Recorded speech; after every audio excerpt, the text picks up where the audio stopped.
Cerita Yuku Perjalanan Adili Idola. Adili Idola itu jujur-jujuran guys, Adili Idola tuh salah satu momen waktu ending tuh. Kita mulai dari awal deh. Salah satu momen paling stressful di hidup gue, karena mungkin yang ngikutin gue lama udah tahu juga ya, gue suka banget sama stand up. Gue mencintai kesenian tersebut ya, benar-benar suka. Memang suka nonton dari zaman Metro, dari zamannya Bang Moody Taylor, zamannya Bang Bintang Bete, masih apa zamannya Bang Seminota Slim Boy di Metro tuh gue sering nonton. Stand up comedy, Jaan. Gue akuin lini lu di stand up comedy, Zam, thank you. Terus gue dikasih kesempatan itu, dan dikasih kesempatan seperti biasa. Kenapa? Kan ya udah, pokoknya kan gue udah sering nonton. Akhirnya gue dikasih kesempatan buat ngerosting orang, yaitu abang tercinta gue ya, Reza Arab Octavian. Terus ya udah kan, gue dapet kesempatan ya, happy sekali gue akhirnya. Tapi di dalam pikiran gue kayak, anjir, gue ngambil panggung orang nggak ya dengan privilege-nya Arab gitu guys.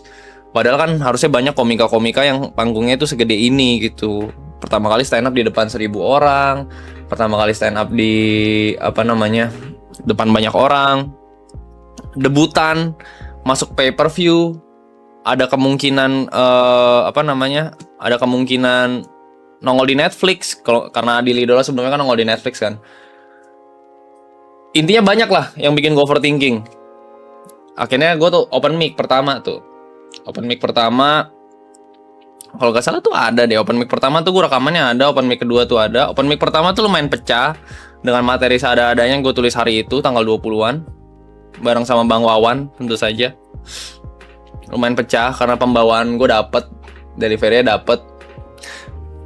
Gue kasih lihat ke Kak Putri, ke Kobrevi, ke siapa, gue tanya pendapatnya gimana menurut lu. Kata Kobrevi, wih ini bagus banget yuk, delivery-nya udah kayak seperti stand up comedian. Intinya seperti itu.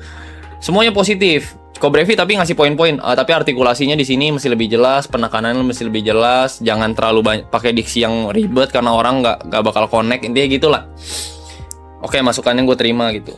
Dan seperti biasa, di saat gue menanyakan pendapat, gue nanya selalu terakhir ke Mas P. Gue kirim ke Mas P. Tak, gimana Mas P menurut lu? Kata Mas P seperti ini. Tidur aja kau yuk. Ini. Tidur aja kau yuk. Gue bilang, gimana Mas? Jelasin pendapat kau seperti apa? Ini kan orang paling jujur ya. Dia ngomong seperti ini. Materi kau dangkal yuk. Materi kau terlalu dangkal. Gitu katanya. Aku tahu Yuka yang aku kenal tuh. Kau niat nulis materi gak sih, Cok? Wah, kena gue. Kena.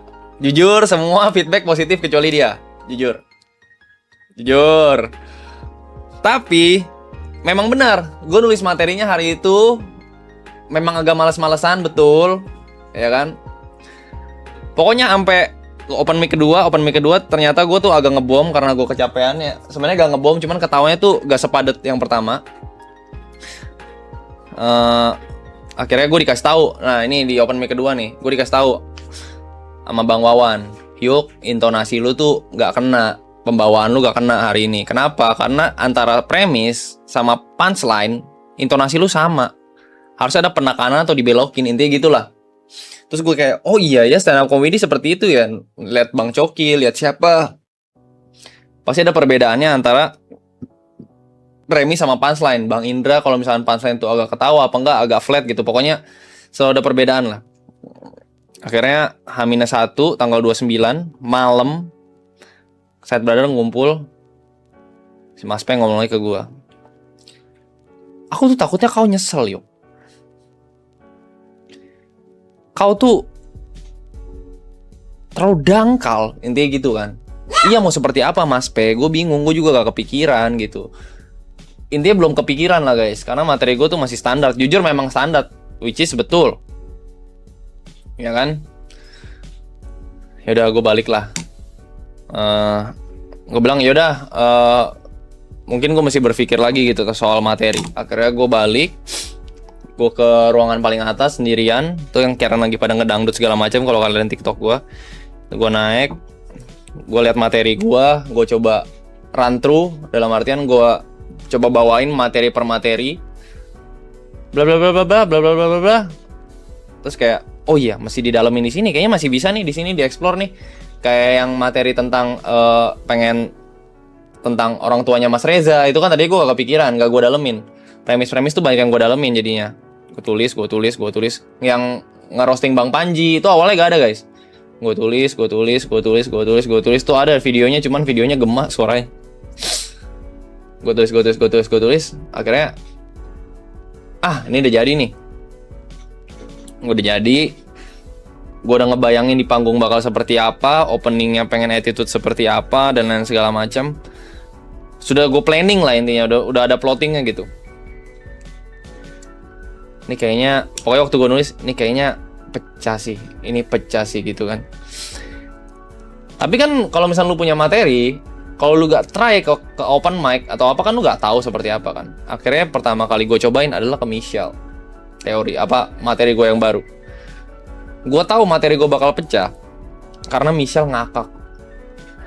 Kalau Michelle aja ngerti dan ngakak, bagaimana pecinta stand up comedy yang mereka kesana memang datang buat ketawa dan referensi jokesnya lebih banyak gitu.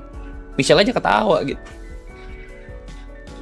Terus paginya gue ngasih tahu ke Asyung bla bla bla bla bla. Seperti ini, gue bacain lagi materinya. Asyung juga ngakak sampai batuk-batuk. Oh ya udahlah. Gue bilang nih pecah nih. Makanya waktu nyampe di Adili Idola, kalau misal kalian lihat vlognya, si Niko kan masih resah banget kan. Dia memang resah sekali. Jason welcome. Sangat resah. Dia tuh tiap nongkrong, tiap apa gue liat dia selalu bikin materi, nulis laptop. Makanya materi dia banyak sekali. Saking baiknya dia gak tahu closingannya yang mana gitu. Kalau gue tuh waktu di hari H, oke, gue udah tahu gitu. Jadi gue cuma ngumpulin mental biar gak nervous aja gitu. Dan akhirnya, yes, itulah yang terjadi guys di Adili Idola ya. Kalau misalnya kalian belum nonton, nanti nonton. Intinya gue sangat happy dengan hasilnya.